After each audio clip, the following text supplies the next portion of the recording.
안녕하십니까. 한배국제결혼 전문업체 두물머리 조성우입니다. 오늘 주제는 국제결혼 성공하는 방법 제2부에 대해서 이 주제를 갖고 이야기해 보도록 하겠습니다.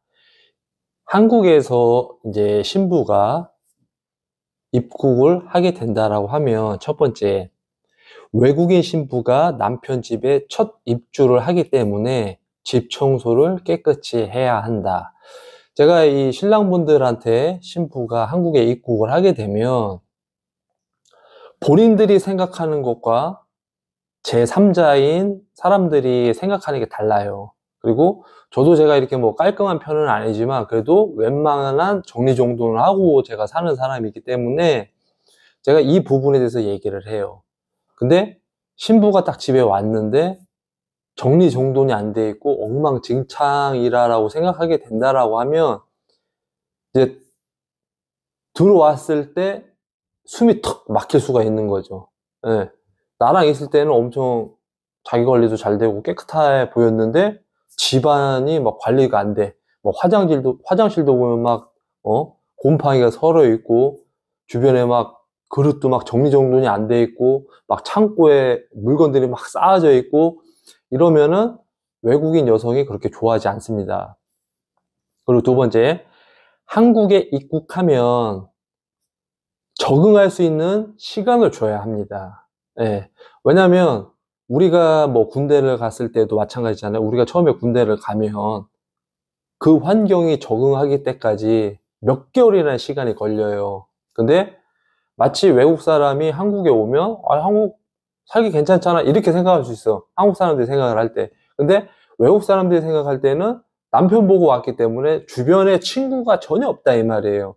그렇기 때문에 한국에 적응할 수 있는 그런 시간이 필요합니다.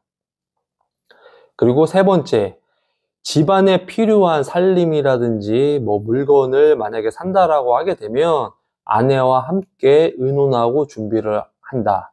대부분 이 한국 남성분들 대부분 보면은 외국인 신부가 오면 본인이 알아서 막 이렇게 준비를 해요. 근데 본인이 생각할 때는 이게 괜찮다라고 생각할 수 있지만 아내가 생각할 때는 난 이거 필요 없는데 나는 이게 더 나은데 이렇게 생각을 할 수가 있어요. 그렇기 때문에 먼저 이렇게 섣불게 이렇게 할 필요가 전혀 없이 아내하고 상의해서 여보 이거 여성들 뭐 세정제 뭐 필요해? 뭐 생리대 뭐 필요해? 뭐 화장품 뭐 필요해? 이렇게 해가지고서는 하나씩 하나씩 이렇게 사면 돼요. 그리고 뭐 예를 들어서 혼자 이렇게 살다가 이제 같은 신부가 온다라고 하게 되면 뭐 침대를 바꿀 수도 있는 거고 뭐 화장대를 바꿀 수도 있는 거고 뭐 TV를 바꿀 수도 있잖아요. 그러면 이제 그런 부분을 서로 의논해서 준비하는 게 제일 낫다. 그리고 네 번째, 외국인 아내가 핸드폰으로 통화 및 영상 통화를 자주 한다. 예.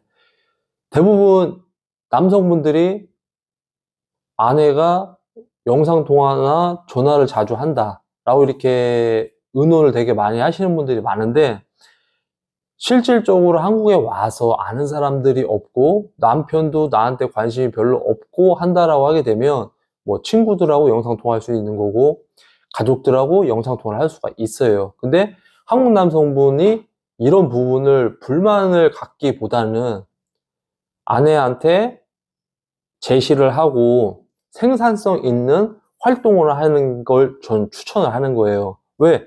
아내가 심심하고 외롭고 하면 손잡고 나가서 산책이라도 하고 아니면 운동이라도 좀 하고 서로 뭐 요리를 하고 청소를 하고 이렇게 서로가 맞춰가는 거지. 대부분 남성분들이 제3자들한테 의견을 청하고 도움을 막 받으려고 한단 말이에요. 근데 외국 여성들은 제3자한테 우리의 일을 얘기하는 걸 별로 안 좋아한단 말이에요. 그렇기 때문에 이런 부분은 잘 알아야 된다. 다섯 번째, 식사 준비 및 집안 청소는 서로 협력해서 해야 된다. 청소도 마찬가지고 식사도 마찬가지고 그냥 소꿉 장난하듯이 서로가 서로의 업무를 분담을 해서 같이 하는 거예요. 예. 같이 하고 하다 보면 서로가 이렇게 또 이렇게 정이 또 이렇게 쌓이잖아요. 그죠? 네. 그렇기 때문에 그렇게 하시는 거를 저는 추천을 드리고, 여섯 번째, 아내만의 공간을 허용할 수 있게 해줘야 된다. 이 얘기는 뭐냐면 아내가 독립적으로 이렇게 또 쓸 수 있는 뭐 화장대가 있는 뭐 파우더룸이라든지 아니면 뭐 개인 뭐 옷룸이라든지 아니면 본인이 혼자서 공부할 수 있는 예, 그런 장소를 제공을 해주게 되면 혼자 뭐 공부할 때 이렇게 할 수도 있는 거고 좀 스트레스 받을 때 또 시간을 좀 보낼 수 있는 그런 편안한 공간을 만들어 주는 게 좋다라는 거예요. 그리고 7번째, 이제 신부가 한국에 입국을 하면 내 주변의 가족들에게 아내를 소개를 해주면 돼요. 예. 그리고 가족의 구성원이다라고 하면서 주변에 이렇게 막 친구들이나 아니면 뭐 친인척들한테 이렇게 소개를 하게 되면 아내도 가족의 구성원이 됐기 때문에 예의를 다 할 수가 있어요. 그 어른들이나 친구들한테. 그리고 8번째, 2세 계획은 빠르면 빠를수록 좋다. 대부분 외국 여성과 결혼을 하면 여성들이 딱 2가지 부류가 있어요. 첫 번째는 임신을 한국에 와서 이 사람이 나한테 하는 거를 보고 임신을 하는 경우가 있고, 2번째는 정말 이 사람이 좋아서 빨리 아이를 가져야지 하고 이렇게 생각하는 여성들이 있어요. 그러면 내가 이 남성의 아이를 가져야지 라고 생각하는 여성들 같은 경우에는 우리가 맞선 때부터 현지에서 데이트할 때부터 그리고 신부가 한국에 올 때부터 모든 게 너무 마음에 드는 거야. 그래서 이 남성의 아이를 가져야지 라고 이렇게 마음을 갖고 있는 여성들이 있는가 하는 반면에 이 남성분이 좀 자기를 조금 뭐라 해야 되나 이제 포장하려고 하고 뭐 숨기는 게 있고 이런 것도 언어만 다를 뿐이지 본인들이 알아요. 그러면 여성들이 피임을 할 수밖에 없어요. 왜? 애매모호하게 두리뭉실하게 우리의 관계가 이렇게 흘러간다? 근데 만약에 애가 생겼다? 그러면은 본인한테는 마이너이기 때문에 그런 생각을 갖고 있어요. 그렇기 때문에 한국에 와서도 늘 변함없이 위해주고 아껴주고 이해해주고 사랑해주는 그런 마음이 있다라고 하면 아이를 갖습니다. 그렇기 때문에 2세는 빠르면 빠를수록 좋다. 그리고 아이가 생기면 마음가짐이 또 달라져요. 내 남편에 대한 마음가짐. 네. 그리고 9번째, 임신 시 아내의 요구사항을 들어줘야 된다. 이 요구사항이라는 건 딱 별게 없어요.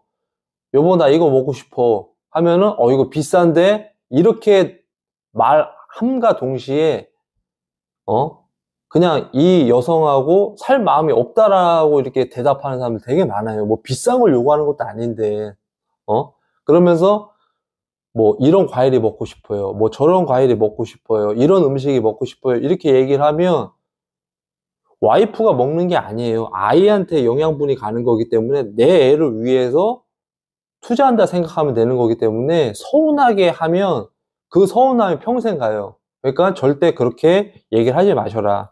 그리고 10번째, 임신 중에 태교 및 아내를 위한 케어를 해줘야 된다.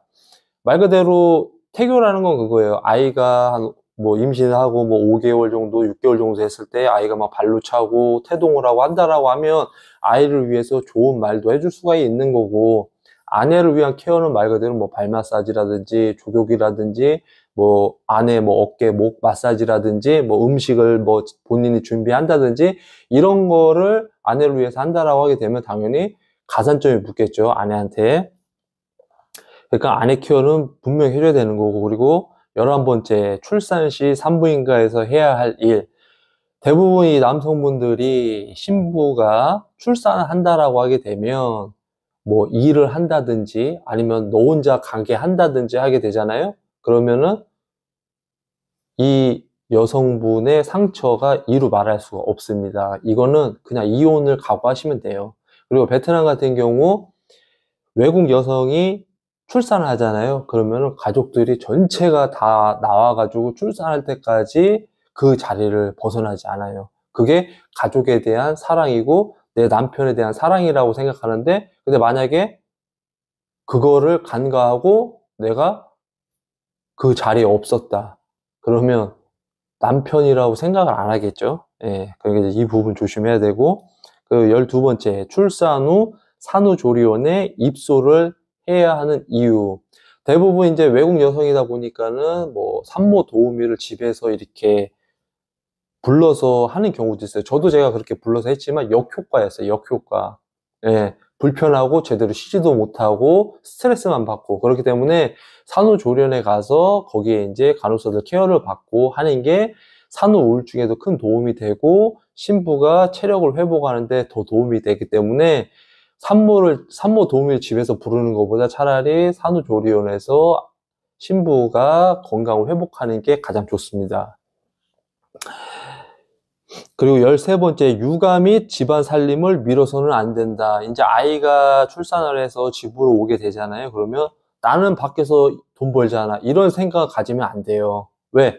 부부는 공동체이기 때문에 내가 돈을 벌고 집에 와서도 아이의 목욕을 시킨다든지 아이의 밥을 먹인다든지 아니면 뭐 기저귀를 간다든지, 그리고 아내가 육아를 하게 되면 솔직한 얘기로 저도 육아를 해봤지만 일이 쉽지 육아가 쉽지가 않아요. 예, 그렇기 때문에 내가 돈 번다고 요새 떨 일도 없어요. 왜?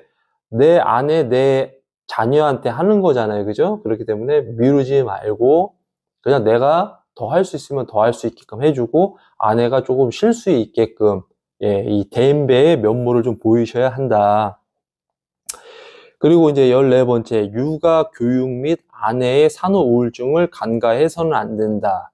이 얘기는 뭐냐면 육아에 대한 교육, 말 그대로 아이가 태어나면 어떻게 해야 되고, 또 뭐 0개월서부터 1살 때까지 어떻게 해야 되고, 1살 때부터 2살 때까지 이런 거를 본인들이 뭐 동영상이라든지 아니면 책이라든지 이런 거를 보면서 이렇게 해야 되는 거고, 그리고 아내가 출산을 하고 제일 힘들 때가 그거예요. 내 편이 있냐 없냐.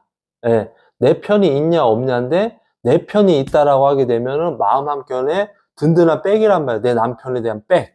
그렇기 때문에 당연히 건강한 산후 우울증이 와서 금방 회복을 하겠지만, 근데 이걸 너무 간과를 했다? 그럼 산후 우울증이 생기고, 뭐 신부가 뭐 머리털이 막 빠진다든지 아니면은 뭐급 너무 이렇게 스트레스를 받는다든지 아니면 뭐 산후 갑상선염이 온다든지 뭐 다양한 질병이 올 수가 있어요. 그렇기 때문에 남편은 남편으로서, 그리고 부모로서, 예? 자식에 대한 이런 교육과 아내를 위한 그 산후 우울증에 대한 거를 해소할 수 있는 거를 본인들만의 이 룰을 만들어 가지고 이렇게 해결하시면 돼요.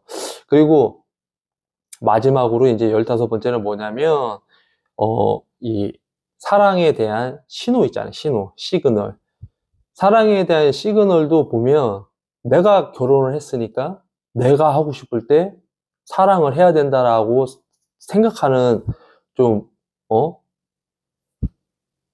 이 좀 생각이 좀 이상한, 몰지각한 이런 사람들이 있어요. 근데 남성분도 마찬가지예요. 내가 하기 싫은데 여자가 막 하자고 막 이렇게 한다라고 하면 피곤하고 다음날 출근해야 되잖아요. 그죠? 그렇기 때문에 이것도 내가 상대방한테 기분 좋게 해주고 즐겁게 해주고 자연스럽게 시그널을 보내면 여자도 받아준단 말이에요. 근데 내가 기분 나쁘게 다 만들어 놨어. 근데 본인이 하고 싶어. 그러면은 사람에 대한, 인격체에 대한 존중과 사랑이 전혀 없는 거예요. 그렇기 때문에 내가 국제 결혼을 했다고 해서 내가 이런 식으로 한다라고 하게 되면 이거는 완전 마이너스고 부부간의 신뢰도 없는 거고 상대방의 배려가 전혀 없단 말이에요. 네. 그렇기 때문에 이 부분은 정말 조심해야 된다. 네.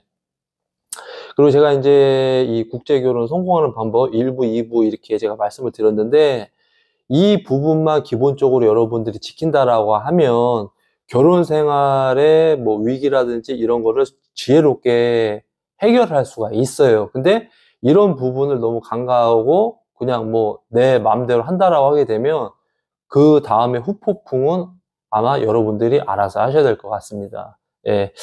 또 이렇게 긴 시간 또 제 영상을 시청해 주셔서 진심으로 감사합니다.